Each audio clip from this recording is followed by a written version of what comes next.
Ser podcast.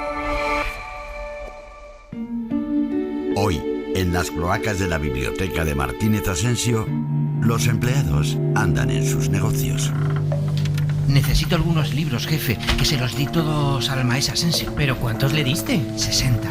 Pero habíamos quedado en que 50 eran para él y 10 para ti. A mí con que me manden la nueva traducción de Proust y uno de Javier Marías me conformo. Ya sabéis que soy facilón. Pero es que yo tengo que frenar, tengo que controlar mucho los tiempos. No podemos andar con tonterías de esas con los libros que se deben. Claro, como yo soy tonto, soy del pueblo, soy de montaña, soy muy bruto, soy capaz de romper los lomos de los libros solo porque me lo pida él. Pepe, que de esto no se habla. Y punto. Se pone en un papel, se rompe y pum. No pidas más a Penguin Random House, que va a cantar, coño. Hola. ¿Qué va a cantar? ¿Cantar? Aquí nadie canta. Aquí todo el mundo trabaja por el bien de la biblioteca de Don Asensio. Estamos haciendo inventario de los libros que mandan las editoriales. Mira, las cuentas perfectamente auditadas. ¿Y estos papeles rotos de aquí? Poemas, son poemas de amor, Pero aquí pone 50 entre 3, 400, 900... ¿Pero qué es esto? ¿Esto qué es? ¿Sospechas de nosotros? ¿En serio? Me ofende. Yo no tengo nada, no tengo libros, no tengo secretaria, joder. ¿Me estáis mintiendo a la cara? Mira que se acabó, ¿eh? Voy a cancelar todos los contratos con las editoriales grandes. ¡No! Pero nos quedaremos sin libros de Héctor Abad Faciolince. Que necesitamos a Juan Gabriel Vázquez, a Javier Cercas. Sí. Eva, llama a Plason y Bartelboom y ponlo en altavoz. A la orden. Es la editorial de Alba Carballal, ¿verdad? Esa gente mola. Y sobre todo es limpia. Corrupción en la biblioteca de Don Asensio. ¡Qué vergüenza! ¿Pero qué haremos si los libros de Hania Yankihara y lo de Byung-Chul Han? ¿Pero este qué le pasa en la boca? Nada, que cuando le da la ansiedad se pone a decir nombres de autores difíciles. Se lo recomendó el psiquiatra para centrarse. Pues el autor que viene hoy se llama Acoidán. No le queda nada. Entonces, ¿qué? ¿Retiramos a estos tres mangantes y me quedo yo con el chiringuito? Anda, tira. Es que no falla, ¿eh? Montas una biblioteca y te crecen los empleados rana. ¡Menuda charca! Hoy por hoy Magazine. Ser podcast. A lo mejor por eso Pepe Rubio se ha pillado vacaciones. Antonio Martínez Asensio, buenos días. Para no tener que decir a Coidán, porque a lo mejor no le salía. Y yo creo que ha dicho, me cojo esta semana de vacaciones porque el que viene tiene un nombre que no sé si a mí me va a salir. Pero vaya trío le hubiera venido bien. Yo estos chanchullos de verdad no sabía nada. Este trío tóxico no tiene nada que ver conmigo. Ni pero contigo ni con nuestro invitado. Lo único cierto es que efectivamente se llama Acoidán Méndez, nuestro invitado de hoy, y a veces encuentra cosas de valor en la basura. Coidán Méndez, muy buenos días. Muy buenos días, Ángels. ¿Tú quién encuentra más cosas de valor en la basura, tú o tu madre? Pues no lo sé, yo ahora estoy intentando imitarla a ver si me encuentro cosas yo también, que ella sin duda recolecta buenas cosas. ¿Y dónde se encuentran cosas para iniciar la escritura? Pues yo diría que, aunque es muy evidente por el libro del que vengo a hablar, yo creo que en el día a día se encuentran un montón de cosas. A poco que uno esté atento a su alrededor, siempre hay cosas. Incluso, bueno, esta mañana desplazándome hasta aquí incluso, ya venía en el taxi hablando con el taxista y es como... Ahí tengo material. Siempre hay material por ahí rondando. Sí. Luego hablamos con detalle de Algunos días, que es el libro que hoy trae debajo del brazo Acoidán Méndez. Pero antes, Antonio, ¿qué libros te sugiere la intensísima actualidad que nos sepulta? Yo pienso siempre en los libros de actualidad el martes y el viernes ya me ha pasado por puedes. encima. Claro, yo pensé en libros que tenían que ver con Irán, pero parece que lo de Irán ya está lejos. Pero parece que esté lejos y ha sido esta semana pasada. Ha sido esta semana, claro. Vale. Bueno, yo hoy traigo dos libros. Uno a mí me parece fundamental para entender Irán, que es Todos los hombres del Shah, de Stephen Kinzer, que está en debate, pero está descatalogado. Hay que encontrarlo ahora en librerías de segunda mano, en librerías de viejo. Bueno, eso es interesante. Sí, es un libro maravilloso y no sé por qué está descatalogado, porque cuenta precisamente la historia de Irán, cuando en 1953 allí quien gobernaba era un tipo que se llamaba Mossadegh. El país era un país absolutamente progresista, las mujeres tenían muchísimos derechos, todo funcionaba estupendamente y era un país que estaba muy bien hasta que Mossadegh quiso nacionalizar el petróleo y entonces ahí le montaron un golpe de estado los norteamericanos y los ingleses y terminaron poniendo al Shah, y de aquellos polvos, vienen estos lodos. Y entonces es muy interesante ver cómo funciona.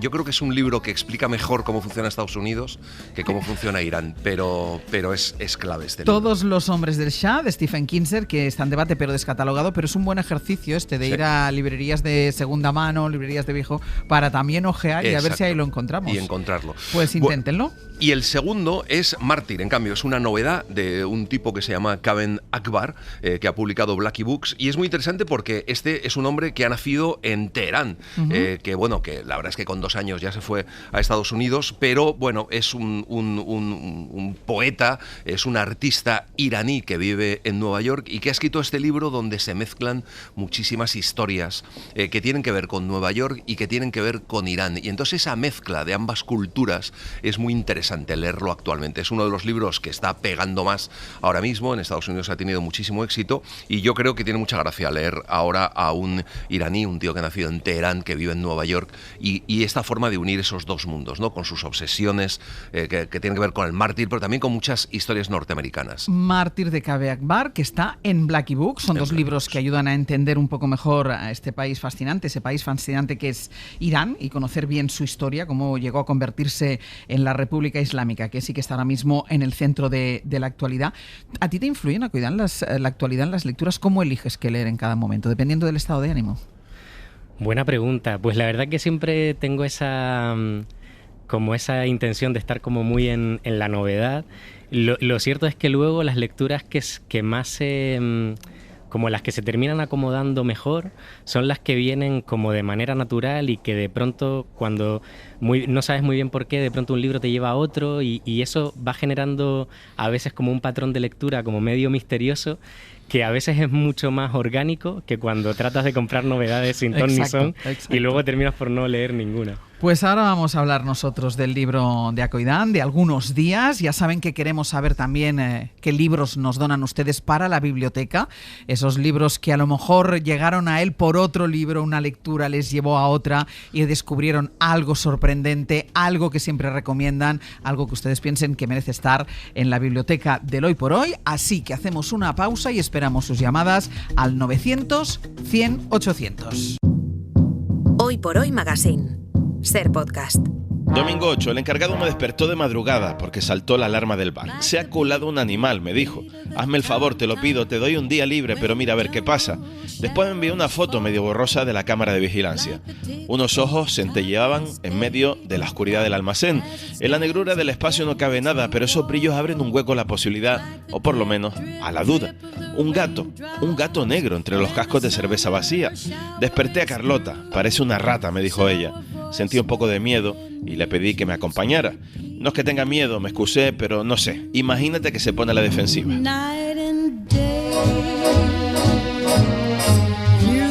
Así arranca Algunos días de Akoidan Méndez, publicado por Plasson and Butterboom. Antonio, ¿por qué has elegido este libro para incluirlo en la biblioteca? Pues mira, este es un libro, es una novela, es un diario que cuenta historias. Este arranque, por ejemplo, sobre una mascota que aparece en la vida del protagonista, cuenta historias que están muy bien, que son curiosas, son divertidas a veces, y parece que no pasa nada, pero poco a poco te vas dando cuenta de que sí, que hay muchas cosas ahí. Y a mí lo que más me ha interesado es que me parece que hay una gran reflexión sobre el hecho de escribir, sobre la escritura, sobre la literatura, sobre lo que significa escribir una novela o un diario. Es difícil poner etiquetas y sobre todo ponérselas uno mismo, pero Akoidan, ¿tú cómo lo llamas a esto? ¿Un diario? ¿Un libro de anotaciones? ¿Anotaciones para luego escribir un libro? ¿Cómo lo llamas tú a esto? Pues mira, yo creo, voy a ser muy corporativista, y en la portada dice una novela de Akoidan Méndez, y yo creo que voy a militar un poco ahí porque para mí realmente ha sido una construcción, ¿no? Aunque tiene la forma del diario, yo soy muy consciente de haber intentado como crear un artefacto que tiene esa forma de diario, pero que en el fondo está muy pensado con un pequeño arco que inicia con un acontecimiento y que termina de una manera determinada, donde ha habido un pequeñito viaje de esos personajes que aparecen ahí. Con estructura de novela. O sea, que es una novela. Claro, es que tiene estructura de novela. Dices, citas, casi nada más empezar el libro, a Sigrid Núñez, la gran escritora estadounidense, que además es profesora de escritura creativa en la Universidad de Boston, que dice: más que escribir sobre lo que sabéis, escribid sobre lo que veis, ¿no? Como que todo el mundo tiene una mirada y el ejercicio consiste en reconocer esa mirada y encontrar las palabras para definirla, lo que veis es más importante un poco que profundizar en lo que sientes. O después de una cosa viene la otra. Claro, yo creo que tal vez a fuerza de mirar uno termina... Mira, es increíble esto porque yo también doy clase y cuando, por ejemplo, les pongo a los alumnos un ejercicio que es describir un retrato. No, a veces cojo una foto de García Lix, por ejemplo, tal, y entonces les digo que a partir de la foto escriban exactamente lo que están viendo en la foto. Y es alucinante porque en algún momento eso que para ellos es tan evidente, primero es distinto para todos. Es decir, lo que ven en la foto es una mirada completamente distinta, pero además hay un momento en el que la foto de pronto se olvida y aparecen cosas que ellos ni habrían imaginado escribir a partir del retrato. Entonces, creo que sí, que es un entrenamiento. Lo que ve tu personaje de esta novela es un bar, es una casa, es una pareja, son unas mascotas que no se llevan demasiado bien. ¿Lo cotidiano se basa en tu propia experiencia o la experiencia se ficciona? Yo creo que la experiencia se ficciona porque, de hecho, como os decía hace un momento, hay una construcción. De hecho, no está escrito... Este diario no es un diario que atiende, digamos, a mi diario personal que yo vuelco o edito, sino que desde el principio hay una conciencia de estar haciendo como otra cosa, pero que tiene forma de diario. Entonces, claro, lo que aparece ahí... Es un diario con voluntad de que se convierta en lo que se acaba convirtiendo. Exacto, sí. Pero incluso el diario no atiende a un registro personal, sino que es un diario que yo entrego semanalmente en un taller al que asisto y que comparto con el personaje, y que semanalmente me voy inventando semanas de esta voz narrativa. O sea, que no son exactamente mis semanas, claro, sino que son unas semanas que yo imagino para este personaje. Sí. Y luego hay historias también dentro. Y también hay una historia de desclasamiento ahí, ¿no? Es decir, la relación un poco con tus padres, la relación con Canarias, la relación... cómo vives tú también. Hay una historia que no solo es la construcción de ese diario, sino ese desclasamiento. Cuéntanos. Claro, bueno, el desclasamiento es algo que a mí me atraviesa profundamente. Diría que el origen de Canarias del personaje es lo más, digamos, autobiográfico o pegado que hay del personaje a mí en la novela, porque es una cosa, como les digo, que me atraviesa profundamente y que he vivido con muchas sensaciones distintas con el paso del tiempo, desde la culpa o el extrañamiento, porque al final el desclasamiento es una especie de como de grieta en donde se genera, algo se rompe y a cada lado queda una cosa, ¿no? Por un lado queda de dónde uno viene y en el otro lado hacia donde uno va.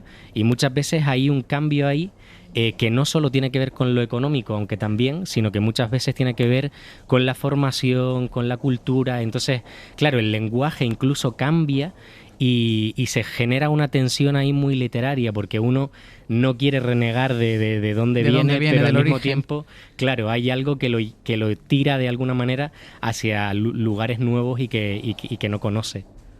Recuerdo que cuando llegué a la ciudad en ocasiones se reían de mí. La oralidad de donde vengo no necesita la ortografía.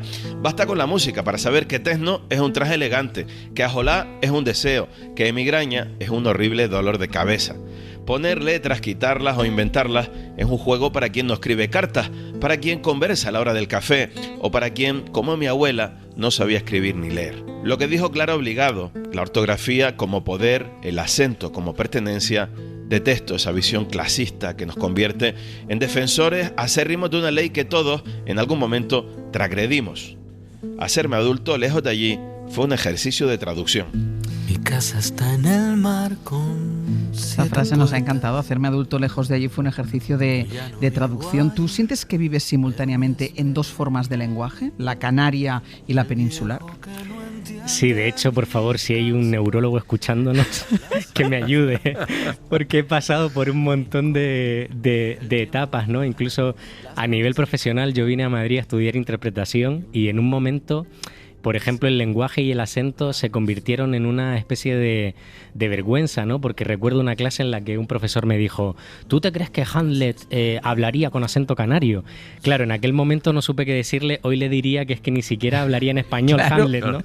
Pero claro... Pero tuvo un momento en el que escondiste tu acento. Claro, hubo momentos en los que lo escondí y más que lo escondí, casi como que el entorno me proyectaba. Incluso luego estudié comunicación audiovisual y recuerdo una clase de locución en la que me intentaron neutralizar absolutamente el acento, hasta que hubo un momento en el que yo también, en esa edad, lo percibía como algo que generaba un ruido, y claro, si algo genera un ruido y no gusta y no sé qué, pues habrá que guardarlo ahí en el cajón, ¿no? Entonces, claro, esto del desclasamiento, que creo que está muy relacionado en realidad con el lenguaje, lo que genera es esto, que al final uno de pronto no sea ni de aquí ni de allá y que se vaya inventando un lenguaje sobre la marcha. ¿Y crees que es un desclasamiento diferente, que si fueras de otro punto de la península, el hecho de ser de Canarias hace que ese desplazamiento sea más brusco todavía?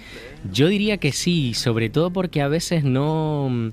Es muy curioso esto que, por una cuestión supongo logística, seguimos apareciendo en los mapas en ese cuadradito inferior izquierdo o derecho, y parece que estamos al lado, pero realmente luego cuando te paras a pensarlo estamos a 1.600 kilómetros. A 2 horas y media de avión, claro, lo más cortito. Exactamente, entonces es como irte a Berlín, ¿no? Y claro, yo creo que eso tiene mucho que ver porque también estamos, creo, muy permeados por una cultura que está muy emparentada con Latinoamérica, diría casi más que con la propia península. Entonces creo que ahí hay algo muy fuerte con ese tema. Y luego también hay un tema de las historias que se contaban allí, ¿no? Tú hablas mucho de la oralidad, ¿no? Que dices en un momento dado que te gustaría contar las historias como las contaba tu madre, ¿no?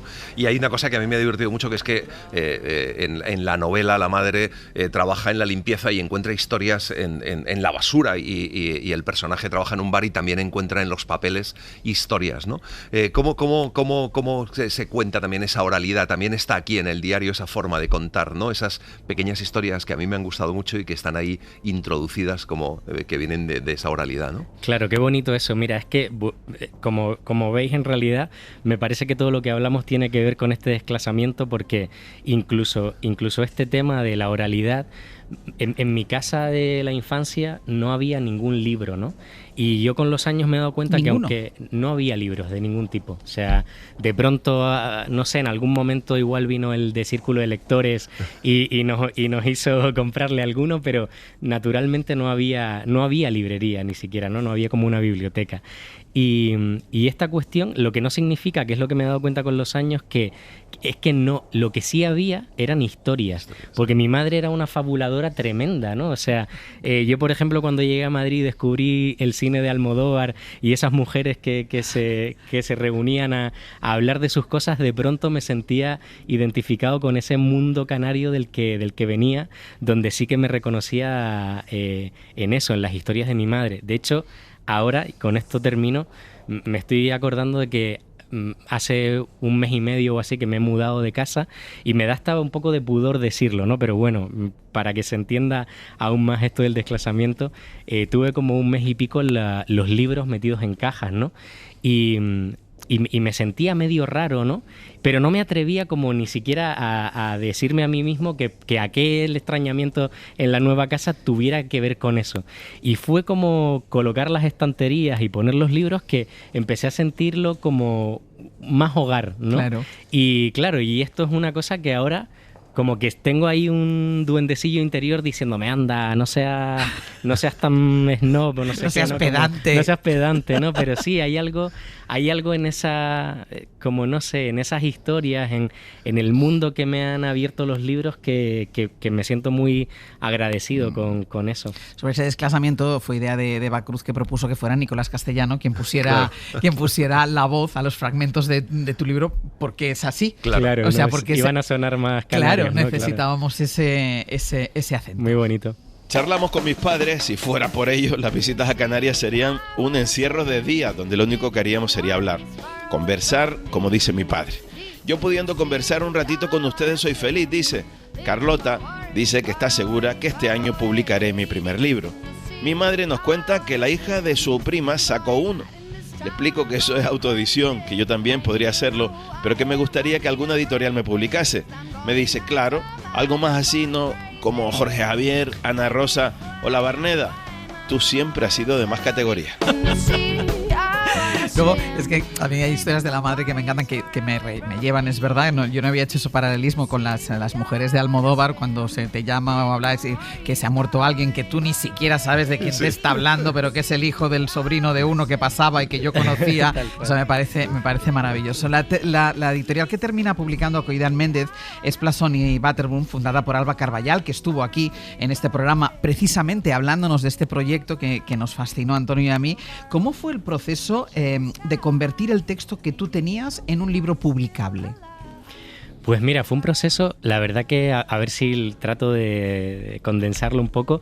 En realidad yo escribí un cuento en un taller muy breve que hice con la escritora chilena Paulina Flores, y era un cuento en el que se narraba de lunes a domingo la historia de un camarero. Y luego tenía como ese gusanillo de seguir como un poco más comprometido con la escritura, y me anoté a otro taller que duraba como unos 10 meses. Y uno de los primeros materiales que llevé a ese taller fue este cuento.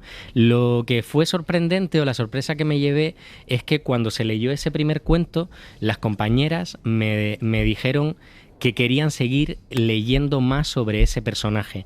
Y claro, a mí me sorprendía porque yo sentía que aquello no iba a ningún lado, que no había una trama, y de hecho no sabía muy bien cómo poder continuarlo. Y ellas muy sabiamente me dijeron, bueno, igual que has hecho ahora una semana de lunes a domingo, sigue trayéndonos a los encuentros semanales semanas ficticias y ya veremos a dónde va eso. Entonces, de alguna manera yo fui generando muchos materiales semanales, y hubo un momento en el que dije, madre mía, si sigo escribiendo semanas, vamos a llegar al próximo año.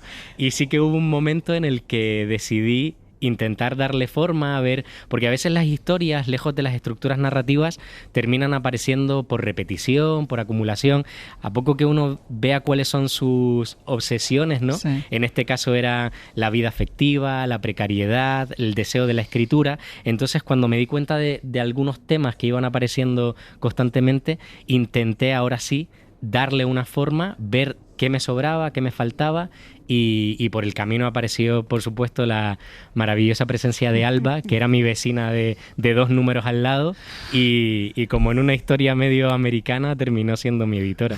Oye, los talleres, tú das talleres, has asistido y das talleres, se nos están yendo un poco de las manos los talleres, o sea, hay muchísimos talleres, hay muchísimos escritores que han salido de talleres, pero yo tengo la sensación de que también serán muchísimos, no puede haber Tanto escritor.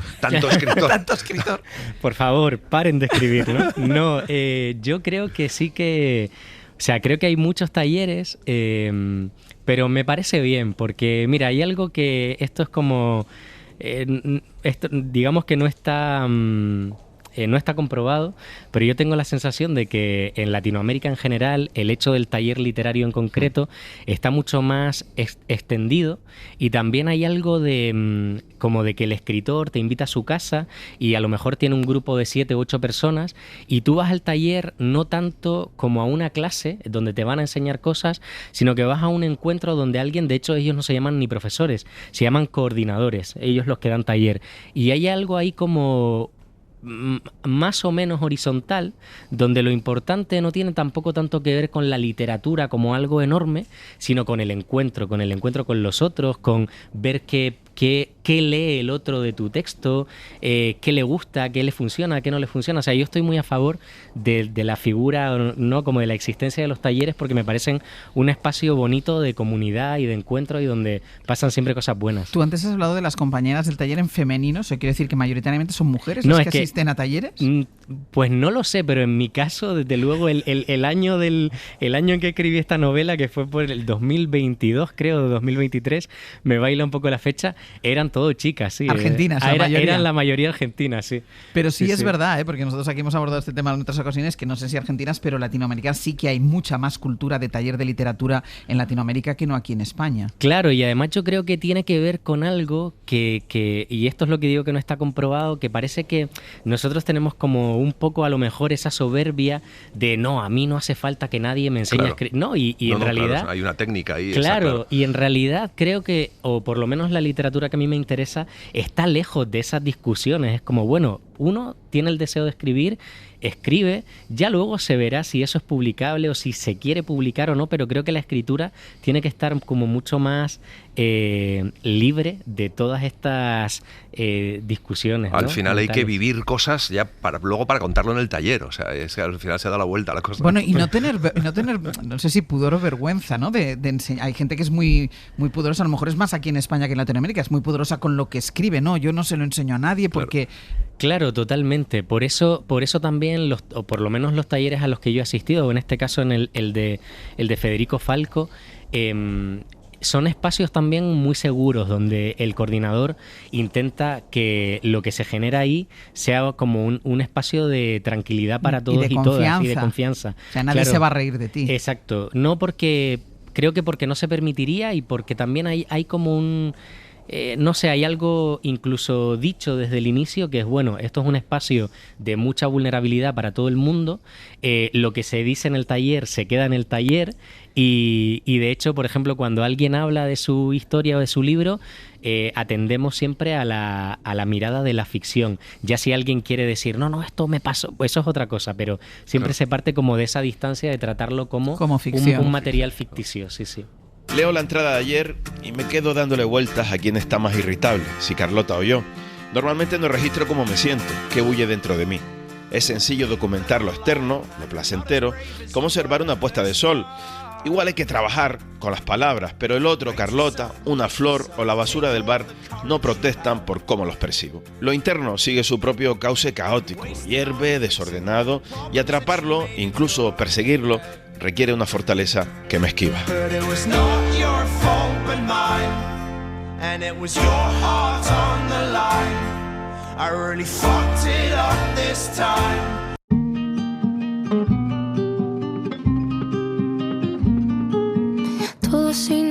Me quedo pensando si que pase o no pase algo depende de quién mira.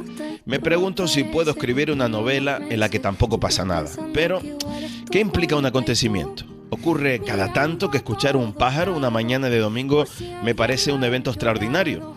Lo que me preocupa es cuántos lectores voy a tener si me limito a darle categoría de suceso a un apagón de luz, a la pelea con las palabras, a que no salga agua al abrir la canilla, a los meados de los perros, a unos copos de nieve que empiezan a esmerilar mi ventana. Pasó lo que tenía que pasar y no pienso hacer nada. En algunos días, un libro en el que ocurren pocos sucesos, Akoidan Méndez se pregunta qué implica un acontecimiento, pero Akoidan además es director del máster de series de ficción de la Universidad Nebrija y como guionista se ha especializado en proyectos de no ficción y concretamente de true crime. Ese es un género en el que la trama impulsa el relato. Yo no sé si querías descansar, te iba a preguntar si querías descansar de tanta trama, pero no, porque el libro tiene trama.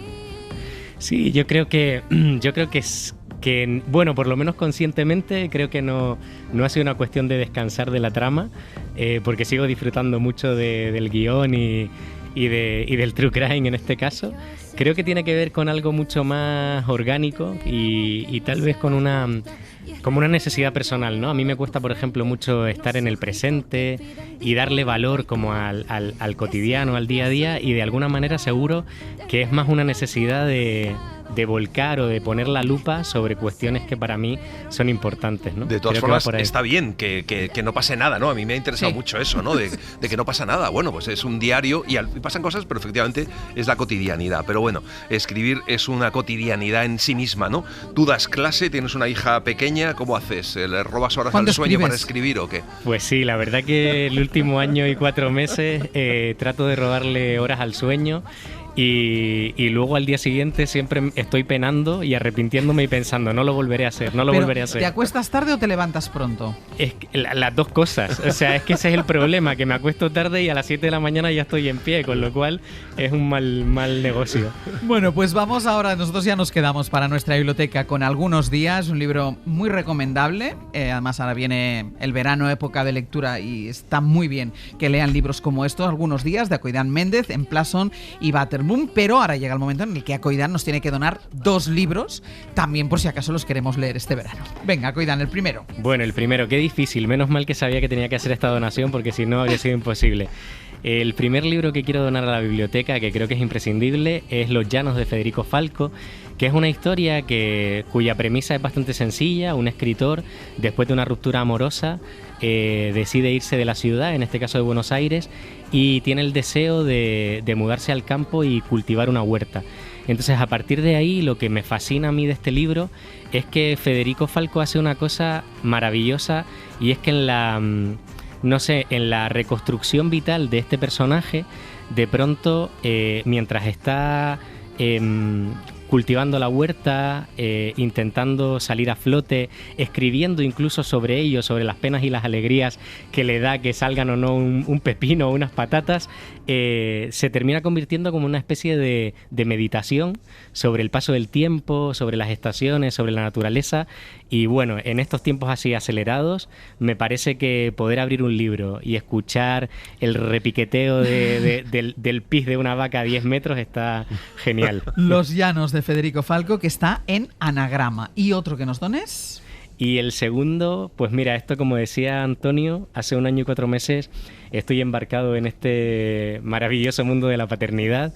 Y aunque ahora, bueno, lo que me parece imprescindible de este libro es que Rachel Cash hace una especie de radiografía muy cruda y muy descarnada de su experiencia sobre la maternidad, y que de alguna manera aparca la simplificación que muchas veces tenemos sobre este tema, que ahora yo, en el momento en el que está mi hija, por ejemplo, también podría caer, ¿no?, en estas cosas de es lo mejor que me pasó en la vida, ¿no? Porque ahora, bueno, es divertidísima y estar o a lo mejor con ella. No. Claro, pero cuando estábamos ahí en los 2 primeros meses durmiendo sentados en un sofá con una mochila de porteo 10 horas y parecía que estábamos secuestrados por una banda terrorista, de repente Rachel Cash apareció como alguien que comprendía la contradicción de que el deseo, por supuesto, que puede estar acompañado por momentos de querer un poco aparcar eso a un lado, ¿no? Que te sobrepasan y que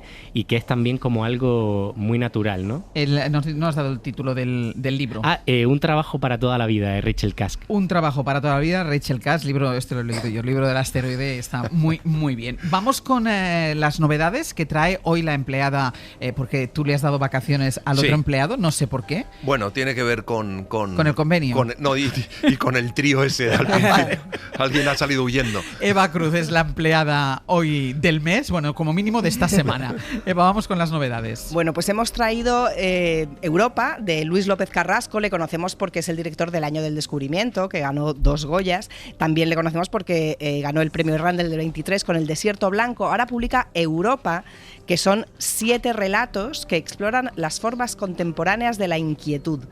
Es un libro que él publicó hace años y que ahora Anagrama recupera, y siempre en ese tono inquietante que tiene Luis López Carrasco, que está muy bien. Muy inquietante, ¿eh? O sea, esto es una de las cosas que también, como lectura para este verano, todos los relatos, sí, te incomodan, te sientes ahí un poco como con una camisa que te queda pequeña. Pues creo que me voy a quedar con el de las patatas y las berenjenas. Europa, de Luis López Carrasco, es broma. Anagrama, ¿qué más? El guitarrista de Montreal, de Miguel Barrero, que publica Galaxia Gutenberg, es la historia que contó Leonard Cohen al final de su vida, de cómo descubrió la poesía de García Lorca en una librería y al tiempo empezó a recibir clases de guitarra de un enigmático gitano español, y eso fue el principio de su vocación, que le terminó convirtiendo pues en uno de los cantantes más importantes del siglo XX. Sí. Y Miguel Barrero reconstruye esa historia. Muy interesante, y Miguel Barrero es un autor que hay que leer siempre porque es un tipo muy interesante, está maravillosamente escrito y es una historia muy profunda también, que analiza mucho más allá de ese argumento, de esa historia, y que profundiza también en este personaje tan interesante que es Leonard Cohen. El guitarrista de Montreal, de Miguel Barrero, que está en Galaxia Gutenberg. Vamos con los oyentes, a ver qué libros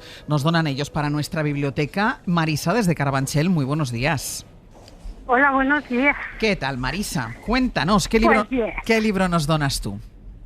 Mira, no solo te lo dono, sino que lo hago obligatorio para todo el que viaje. Vale, ¿vale? Venga. La tesis de Nancy, de Ramón J. Sender. La tesis de Nancy, de Ramón J. Sender, ¿por qué? La tesis de Nancy es una chica que viene no de Erasmus exactamente, pero viene de Estados Unidos a Sevilla y se encuentra con el hablar de la Sevilla profunda. Sí. Y entonces, claro, sabe español, pero no se entera de nada. Y entonces ahora todos los que viajan, pues les pasa lo mismo, que parece que sabes idiomas, pero luego pues se habla de otra manera. Exacto, se habla en dialecto o con acento diferente, que con los acentos de los acentos hemos hablado. ¿Tú lo conocías? Me encanta esta novela de Ramón J. Sender, me encanta, me parece una novela maravillosa y que hay que recuperar, como todo lo de Ramón J. Sender. Queda para nosotros ya, no solo se queda en la biblioteca, sino que es de obligada lectura, como nos dice Marisa, la tesis de Nancy de Ramón J. Sender. Gracias, Marisa, un beso. Muchas gracias. Hasta luego. Fernando desde Cádiz, muy buenos días. Muy buenos días. Hola, ¿qué tal? ¿Qué tal? Muy bien. Cuéntanos, ¿tú qué libro nos donas? Sí. Bueno, en primer lugar deciros que soy compañero de oficio, locutor de publicidad, y es un verdadero honor estar cerca de ti y de tu equipo ahora mismo. Es un verdadero honor. Qué bien. Eso en primer lugar, que es un sueño cumplido.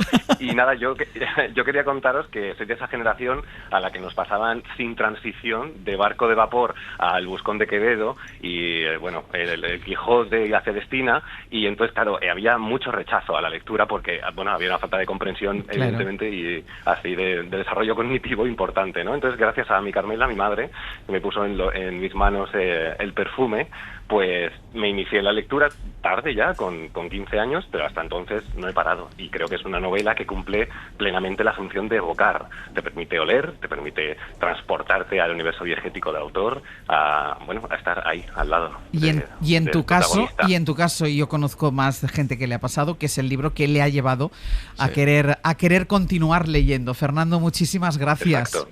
Gracias, buen día. Hasta luego. El perfume de Patrick Süskind. De Patrick Süskind, maravilloso. Además, un libro tan difícil de describir esos olores. Cómo describes un olor y cómo lo hace tan maravillosamente para olores tan complejos, ¿no? Y bueno, y aparte esa historia de asesinatos. Sí, yo creo que mucha gente es el libro primero que le mete en el mundo de la lectura y que ya se considera adulto, es decir, ya soy capaz de leer otras cosas. Vamos con, estos son los dos libros que nos hemos quedado hoy, la tesis de Nancy de Ramón J. Sender y el perfume de Patrick Süskind, y está aquí también el rescatador de libros, está aquí Pascual Donate, el rey de los libros abandonados. ¿Qué tal? ¿Qué tal? Muy buenas. A ver, ¿qué libro has rescatado? Una rara avis, un libro bastante extraño. Se trata de El visionario, una novela que el poeta, dramaturgo y filósofo Friedrich Schiller, nacido en el siglo XVIII, pues dejó inconclusa y que luego, muchos años después, ya en el siglo XX, continuó y acabó con mucha polémica un tal Hans Heinz Ewer. Para quien no tenga ubicado al autor principal, a Schiller, este, por ejemplo, es el que puso los versos de la Oda de la Alegría, que luego Beethoven incluyó en su novena sinfonía. Bueno, ¿qué cuenta El visionario? Pues cuenta la historia de un príncipe protestante alemán que vive en Venecia y que se mete en una especie de secta para intentar usurpar el poder al heredero principal de uno de los reinos alemanes. El visionario de Friedrich Schiller y la continuación de Hans Heinz Ewer, que está en Montesinos. ¿Un libro, una hora? Pues novelón, El cielo protector de Paul Bowles, que encontré en una librería de viejo. ¿Ves cómo hay que ir? Y que de repente dije, tengo que hacer este libro. Y me ha encantado volver a leerla y hacerlo para un libro una hora. Pues El cielo protector de Paul Bowles para el libro una hora. Algunos días de Acoidán Méndez. Acoidán, muchísimas gracias. Ha sido un gusto hablar contigo. Igualmente, gracias a vosotros. Hasta la semana que viene. Para no perderte ningún episodio, síguenos en la aplicación o la web de la SER, Podium Podcast o tu plataforma de audio favorita.